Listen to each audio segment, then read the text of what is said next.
Hello everyone, my name is Dr.K.Tulasi Ramakrishnan, Assistant Professor, Department of Biotechnology, K.S.Rangasamy College of Arts and Science, Tiruchengode, Namakkal district. Today we are going to see about an important technique called polymerase chain reaction. In short, we can call it as PCR. With the help of this technique, we can produce a million copies of DNA from a single copy or one or two copies of DNA within an hour. This technique was first invented by Carey Mullis.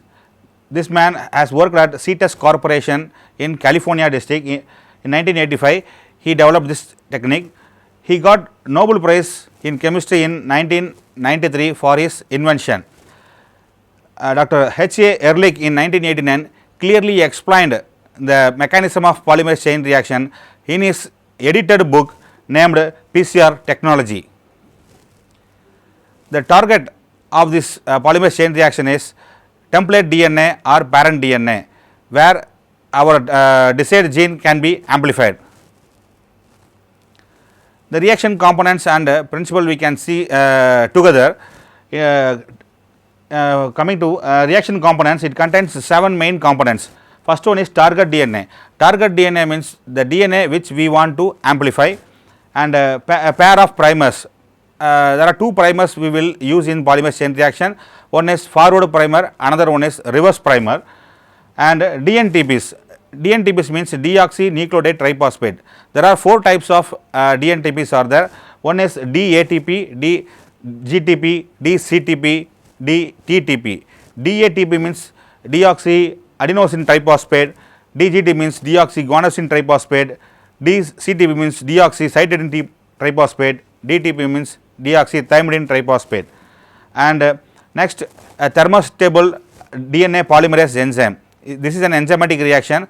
The widely used thermostable polymerase enzyme is stacked DNA polymerase. Next one is cofactor. Here we are using Mg2 plus as cofactor. It enhances the rate of enzymatic reaction. Next one is we are using buffer solution. This buffer solution will maintain the pH of the polymerase chain reaction. And last one is mineral oil we will add. Mineral oil we will add to prevent evaporation during the reaction. This is the typical photograph of a PCR tube. PCR tube will look like this. In this tube we should add all the PCR components, and we have to keep in the PCR machine. We can call PCR machine as thermocycler also. This is the diagrammatic explanation of polymerase chain reaction, a typical diagrammatic explanation. From blood we have to isolate DNA of interest, and we all know that DNA is double helical in nature. We have to isolate, and PCR chain reaction contains 3 main steps. It should undergo denaturation. During denaturation, double strand gets separated into 2 different strands, and each strand acts as a template for the synthesis of new daughter strands. Finally, we will get million copies of DNA. This is a PCR machine, looks like a Xerox machine, which produce million copies of DNA within an hour. PCR cycle contains 3 main steps. One is denaturation. Denaturation occurs at 94 degrees Celsius to 95 degrees Celsius. Second step is primer annealing. It occurs at 55 degrees Celsius to 65 degrees Celsius. Third step is extension of DNA. It occurs at 72 degrees Celsius to 72 degrees Celsius only. This is the 3 step for one cycle of reaction. Like this, 25 to 40 cycles of reaction will occur for one test. During denaturation, the double helical structure gets separated into 2 single strands. See here, in the denaturation step, double helical structure separated into 2 single strands, and this small strands indicates primer, and the green color beads indicate DNA polymerase enzyme, and these are all DNTPs. TAG are DNTPs. During denaturation, the double strand gets separated into two different strands. Second step, after denaturation, it enters into primer annulings. In primer annealing, the primer means primer is a short nucleotide sequence which contains 15 to 30 nucleotides. For initiation of a polymerase chain reaction, primer is needed. The two primers, one is forward primer will bind to one strand and reverse primer will bind to another strand. See here in this step, it is a parent strand, one of the primer get attached to one side and another primer binds to this side. Tag DNA polymerase, name tag refers to Thermus aquaticus, because the DNA polymerase has been isolated from an thermophile organism, microorganism named Thermus aquaticus. Generally, we can classify microorganism on the basis of their living temperature into three types. One is mesophiles, another one is psychrophiles, another one is thermophiles. Thermophiles means microorganism which can live at a high temperature.